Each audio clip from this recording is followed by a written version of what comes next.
So welcome everyone to our 10th consecutive, or is it 11th actually, Esoteric Astrology pre-conference, which we began in New York in the year 2001. And this is our 9th year and 10th conference at the Dobson Ranch Inn. We began in 2002 with a 4th Ray conference, and here we are again in 2011 with a 4th Ray conference, at a time when this ray is very much needed in the world, the right expression of it. We'd also like to welcome our little 3rd ray there, our webinar attendees, wherever you may be. I put that time in GMT. It's not the same as British Summer Time. It's Greenwich Mean Time, which never changes. So try to adapt your sign-ins for that time. This webinar will continue all through the day. There will be breaks, at which time you'll simply see a sign telling you when we'll come back. Of course, we know when we'll come back, and we'll be very timely, won't we, because of our external audience here. We have about 100 people signed up who are with us as well, and will be at different times of their day and night. So we're very happy to make this our inaugural webinar conference, which seems the right thing to do with Uranus in Aries, placed as it is, well, at least on the top of my chart, so you know. The idea that we can reach out in a new way and find a wider audience, and that our conferences and other classes can be broadcast all over the world. Of course, there are technical limitations, so you can't expect the highest quality TV presentation, but we hope to be able to be with you, and we hope that you will be able to see what we are doing and hear it. And we are going to create tapes of this. We're going to create DVDs of this entire conference, or at least selected portions of it, which you will be able to acquire. That will take a little time, but meanwhile, welcome all the webinar people, and welcome all of you who, it's like one big family, have made it here once again to work together in deepening the science of esoteric astrology in this pre-conference. We're on a pretty tight schedule, which I did fail to hand out to the presenters. So, dear, if you'll do that, please. Thank you. We're going to have a meditation on the 4th ray and on intuition. We know that the 4th ray is the ray that is particularly associated with the Buddhic or intuitional plane.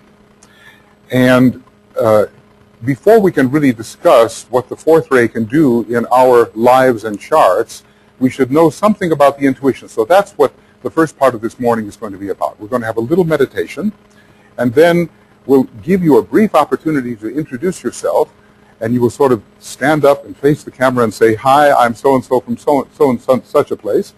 And then we will get on with the discussion of Master DK's view of the intuition and how it relates to 5 planets, which I have chosen as intuitively related planets. Now, obviously, you know, every planet is a great god and has a Buddhic vehicle and has its intuitive component, but I'm talking about the kind of astrological markers which we can find in our own chart. The purpose of this pre-conference is to develop an astrological approach to the intuition so that we can use it more successfully in resolving conflicts in our life. Does anybody have any of those? I mean, you know, conflicts, that kind of thing. So, in case you have a conflict, maybe the intuition will help, and we'll try to pinpoint what they may be from the astrological aspectual approach. Okay, normally we really dim the lights, but we're not going to do that this time in order to be visible, okay, to the audience. The participating, meditating audience. Okay, so we're going to begin a meditation. You know, one of these days I have to learn to turn my tape recorder on, you know? All right, there we go. It's being taped all over the place, so it will work. We're going to have a meditation on invoking the intuition through heart and mind, which is, I think, a very interesting subject. How many of you have studied the intuition? How many have an actively functioning, dead-on intuition which is correct all the time? That's good. All right. We're still striving, right? We're striving. Okay. So we will begin our meditation. And here, I have my pitch pipe in that little black bag. We want to make sure we can sing the second ray note, you know. Does anybody know what the second ray note is? We like to say that it's G, right? But DK says, interestingly enough, that the seventh ray note is G. But it all depends what part of the scale you begin with, you know. If you begin on the note C, then the second ray note is G. If you begin on the note A, then the seventh ray note is G. So there's a little bit of relativity in all of this, but we will use the G because it's singable by most people. That helps too. Okay. Right. So we will begin with an Om just to stabilize our work.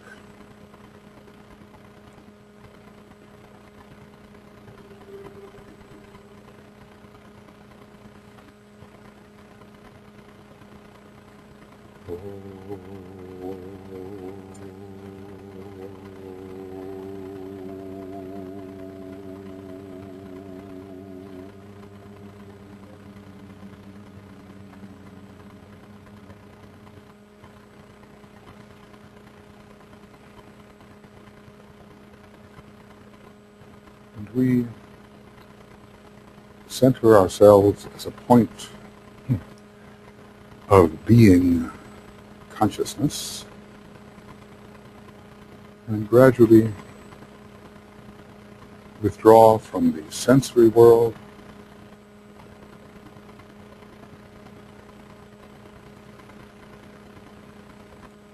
withdraw from the sentient,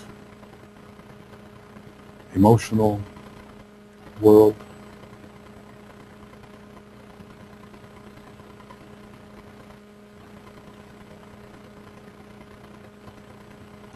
and become the observer even of the mind and the mental processes.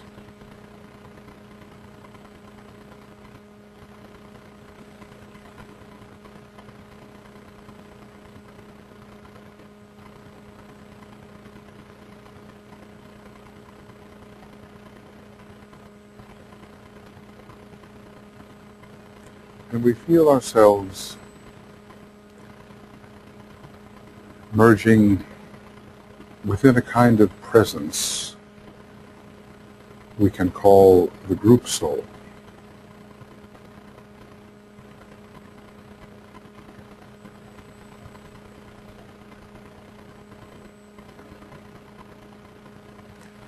There is no my soul or thy soul, ultimately. There is the one soul,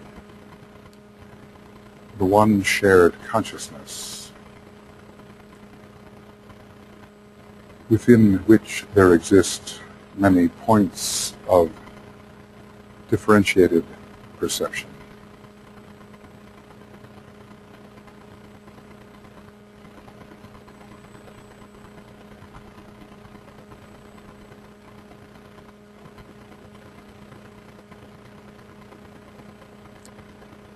And we use our creative imagination as if to center ourselves as a point of being consciousness upon the higher mental plane. So for a moment we tune out all lesser perceptions,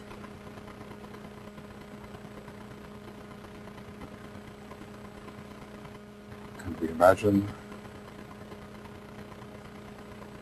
that we are all focused within a world of light, love, and spiritual power.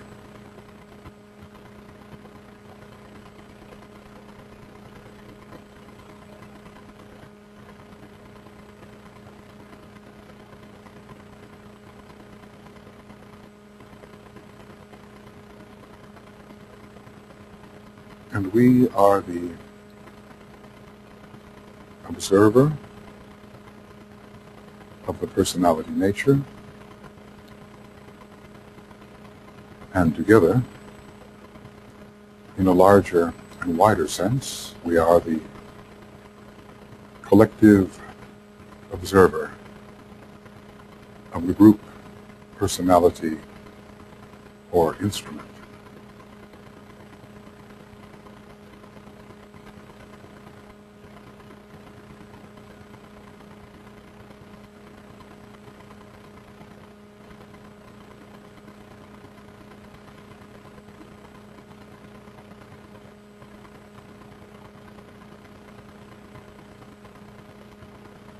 And so we are definitely anchored within the soul field, which is very necessary when practicing and seeking to understand the new astrology, which is the astrology rapidly developing of the soul and its expression in the three lower worlds.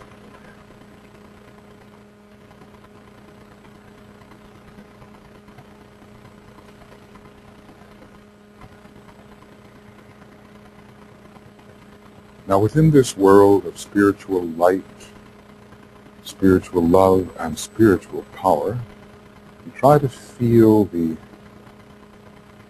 substantiality of these energies.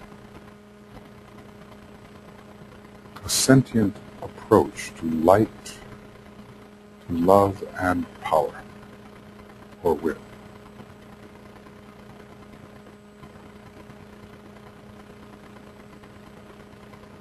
And our objective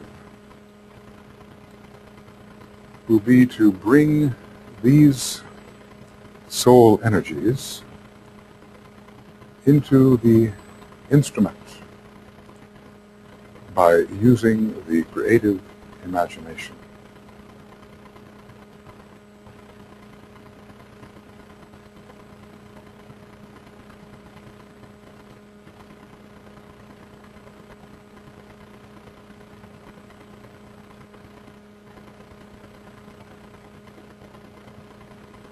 So the first thing is we focus within the light of the soul. And through the imagination we seek to make it or realize it to be a very real energy. The light of the soul.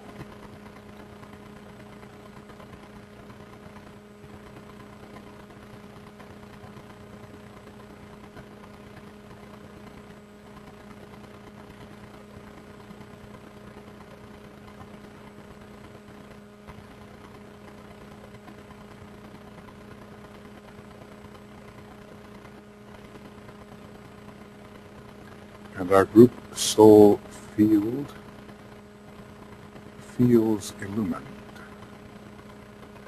by this very subtle but tangible energy.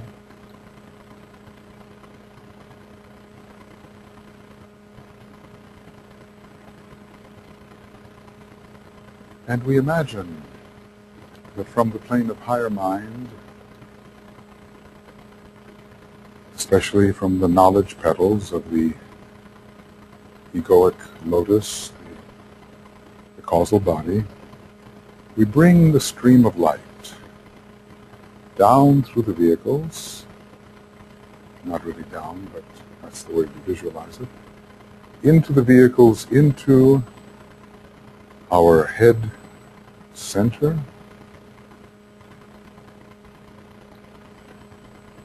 a great receiver of light, into our ajna center and the group ajna center.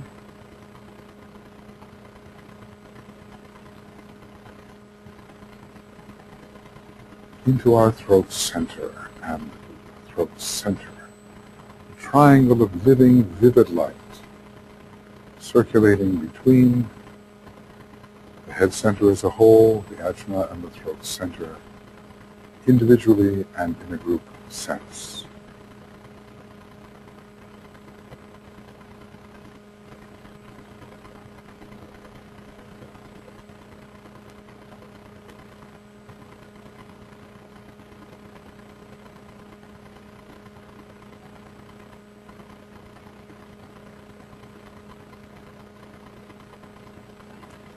And we dwell sentiently within the presence of this light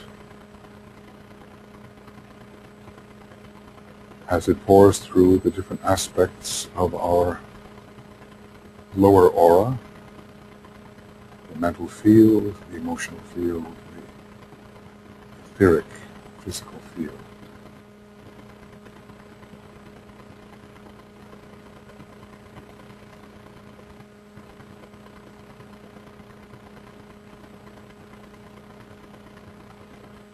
It is as if we can be conduits for the light of the soul, and especially through these particular chakras mentioned.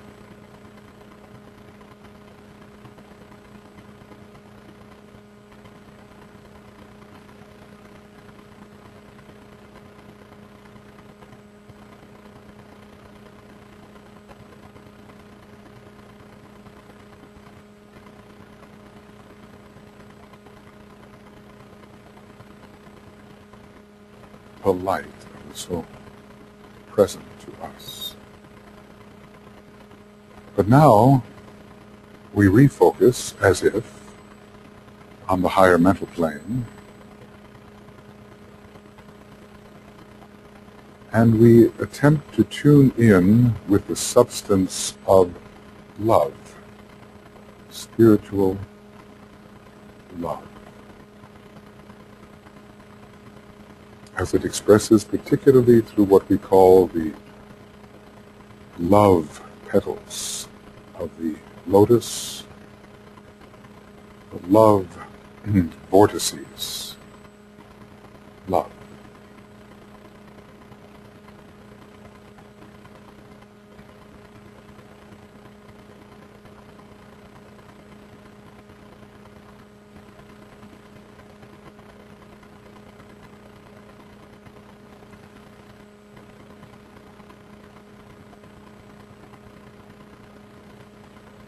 It will naturally begin to descend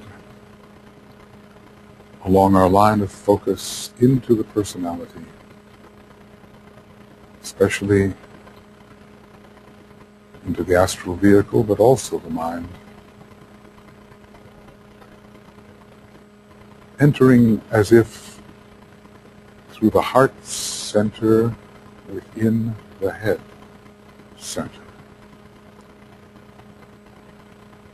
Top of the head, the great 12-petaled lotus, the miniature zodiac at the top of the head.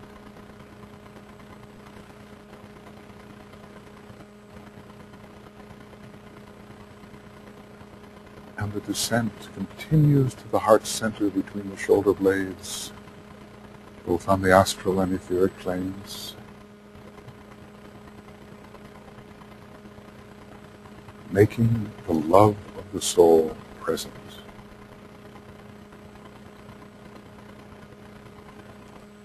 Recognizing it.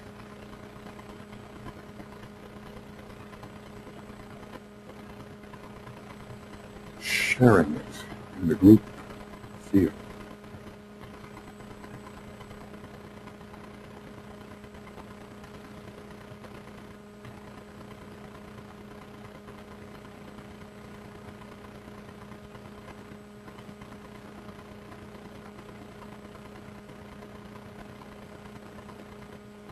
Feeling in the group field, the love of the soul pouring through the heart center and group heart center, through the heart and the head, and the group heart in the head.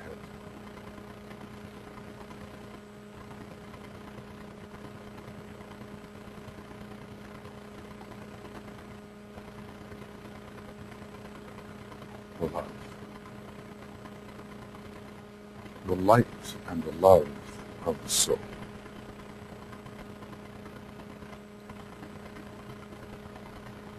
And right here and right now, we dwell within the presence of that light and love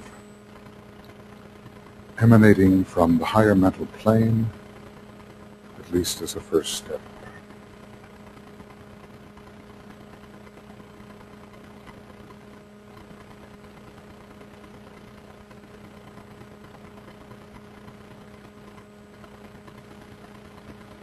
Soul light present, soul love present.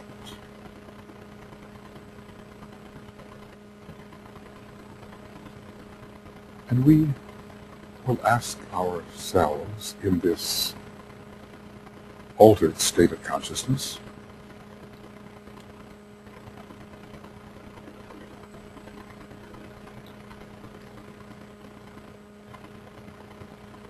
when you are in this rather Venusian merged state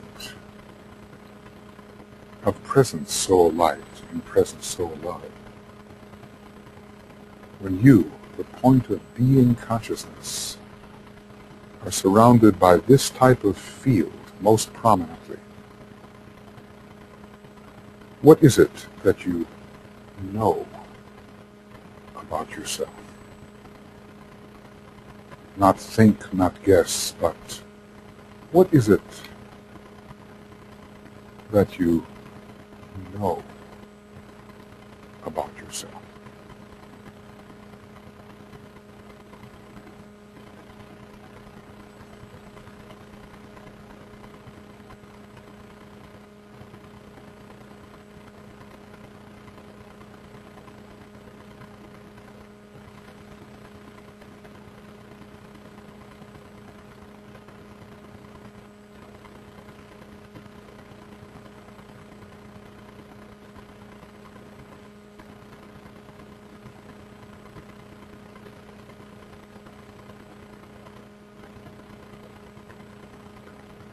Try to be specific as you impress upon your mind, your consciousness, what it is you know about yourself when you are in this state of merged light and love.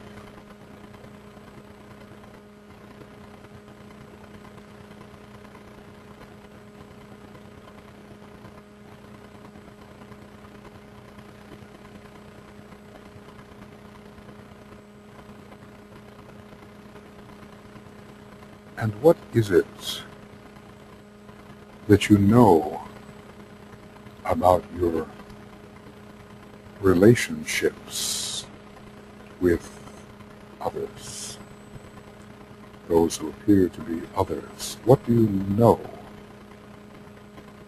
about your relationships?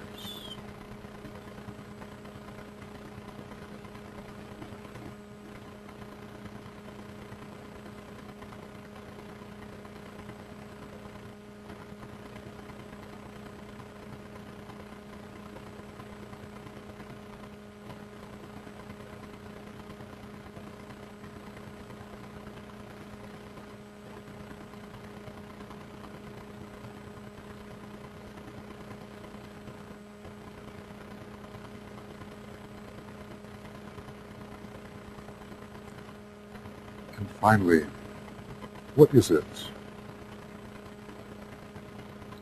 in this state that you know about the larger whole? What do you know about the larger whole in which you play your apparently tiny part.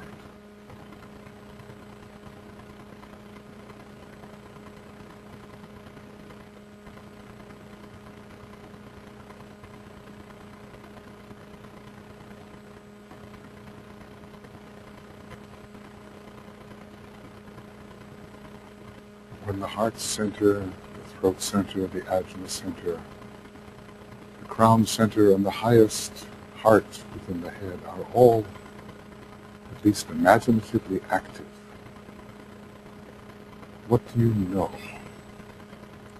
What do you know about the larger whole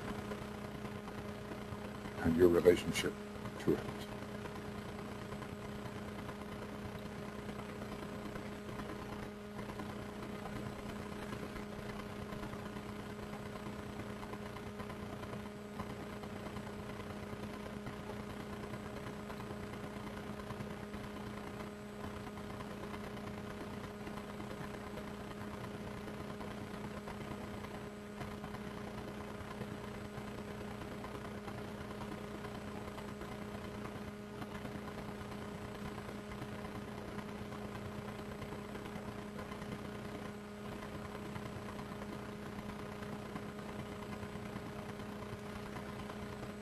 Can you contrast thinking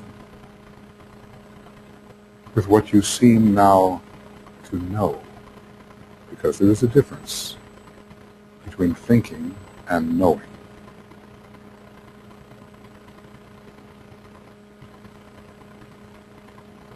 Make sure to keep the heart center active when you ask yourself this question, and the heart in the head.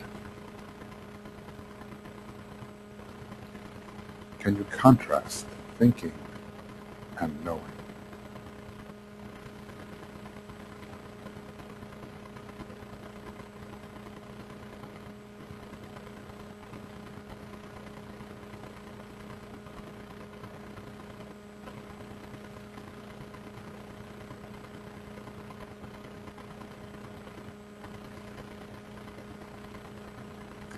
And what do you suppose your life and our group life would be like if we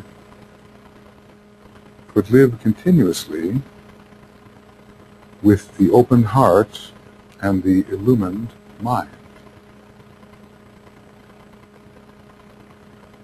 Breathe in that possibility of the open heart and the illumined mind as a continuity.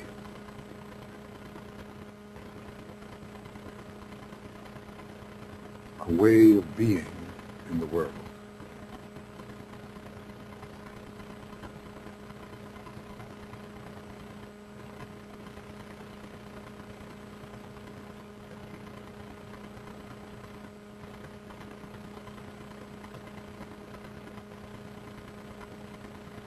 And feel that the group, too, can have its open heart and open mind. The open group heart, the open group illumined mind.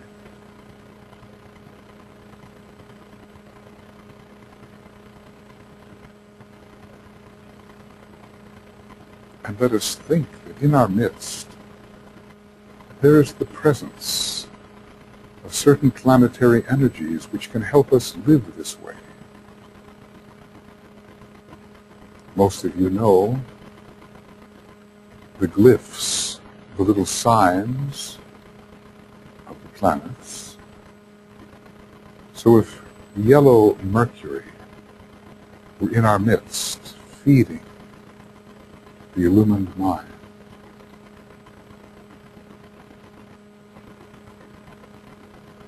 if esoterically indigo Venus were in our midst, feeding the union of heart and mind,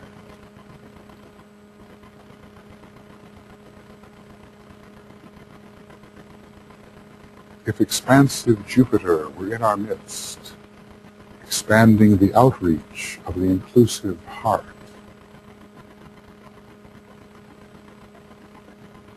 in its royal blue color,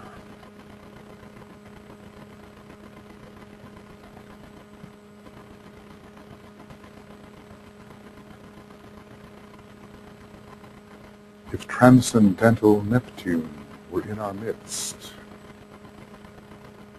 with a very sublime deep blue, with some rose color,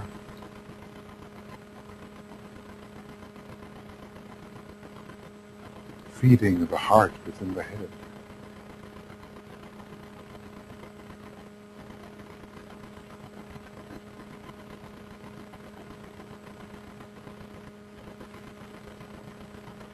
And what if electric Uranus of the violet color, or electric blue, were in our midst?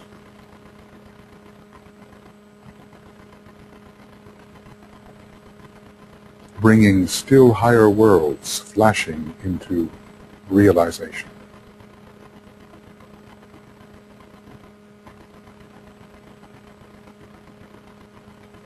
These are real energies. We live with them all the time.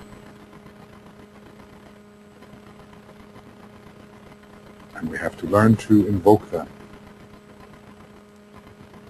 to feed our power of knowing and being. The intuitive powers of the higher four planes of our cosmic physical plane. The cosmic ethers.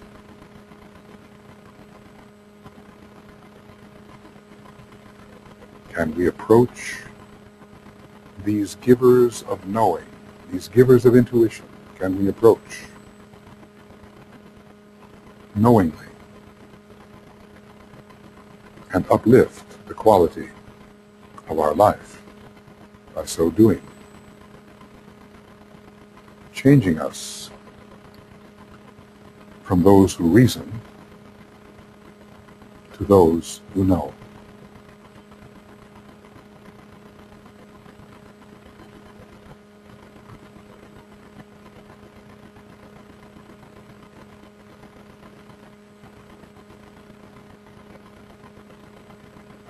Five chakras, heart and mind, 5 planets, and an approach to the higher worlds, an approach which is the cutting edge for the modern disciple.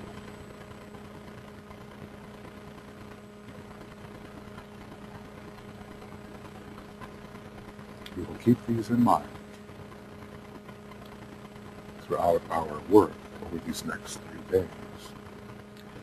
And we will now close our little meditation with the sounding of the great invocation, pausing between the verses.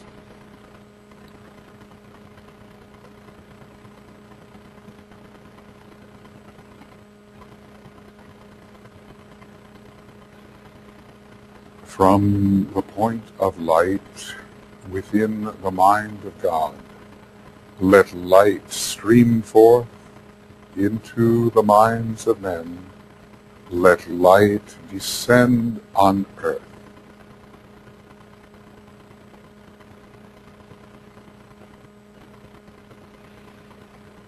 From the point of love within the heart of God, let love stream forth into the hearts of men.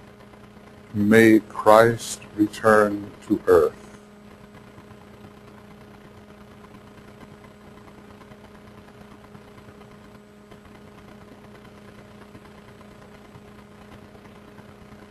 From the center where the will of God is known, let purpose guide the little wills of men, the purpose which the masters know and serve.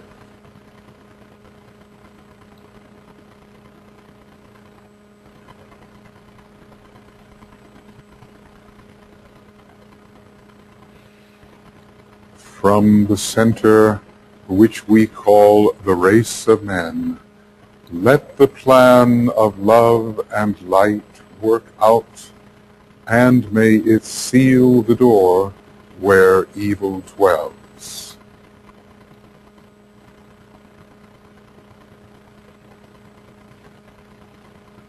Let light and love and power restore the plan on earth.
Okay, I don't dare stand up because I might get my head cut off. But anyway, thank you, everyone.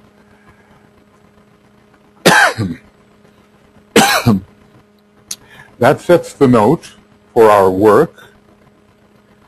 I would like, at this point, to introduce our many esoteric astrologers who have managed to show up this time and be with us.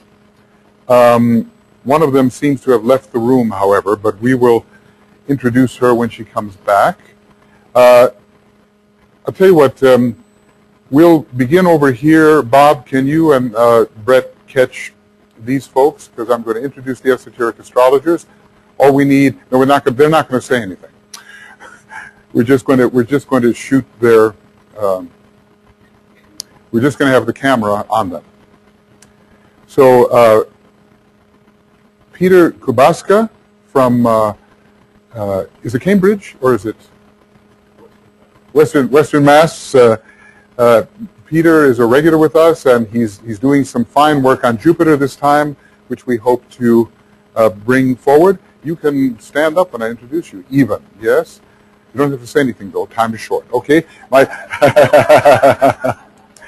And Heidi Robbins, who is from Los Angeles, California, and she's doing, you have a new book of poetry that is coming out, and does a lot of work with the fourth ray and astrology. It just happens to be in the family.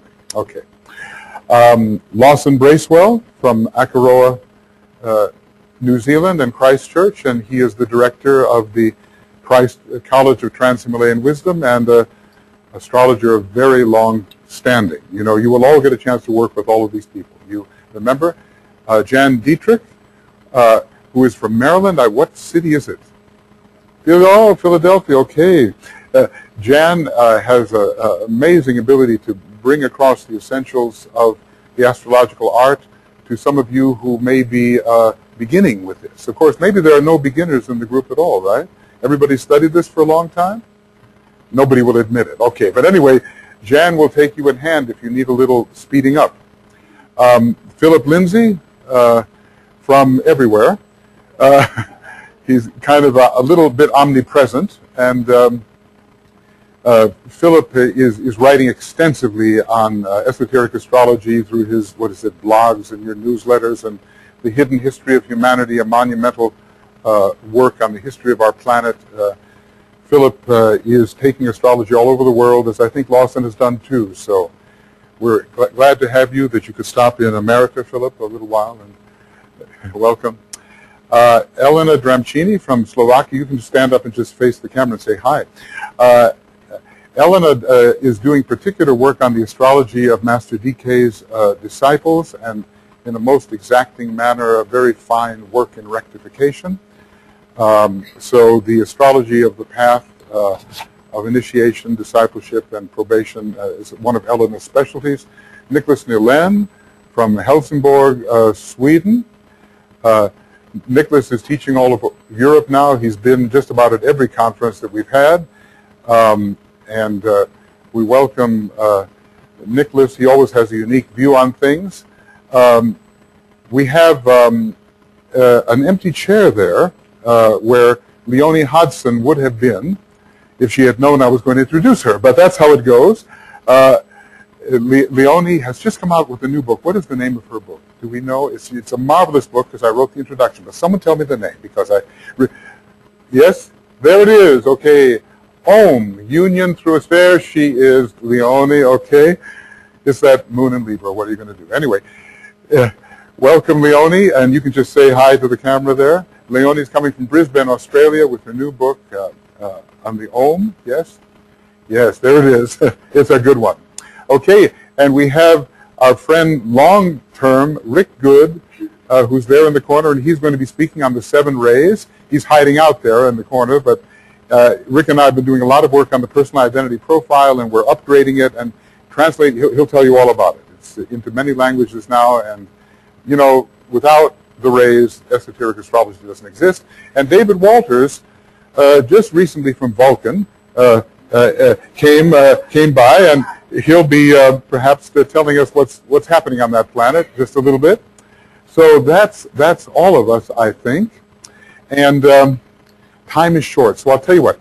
I'm going to trust that all of you will get to know each other at lunch and etc., talking, etc. So many of you know each other, and if you don't know somebody, just go up to them and welcome them here, because we have a lot of astrologers here and a lot to do and a lot to say, so we're not going to go through our usual introductions, okay? Forgive me for that.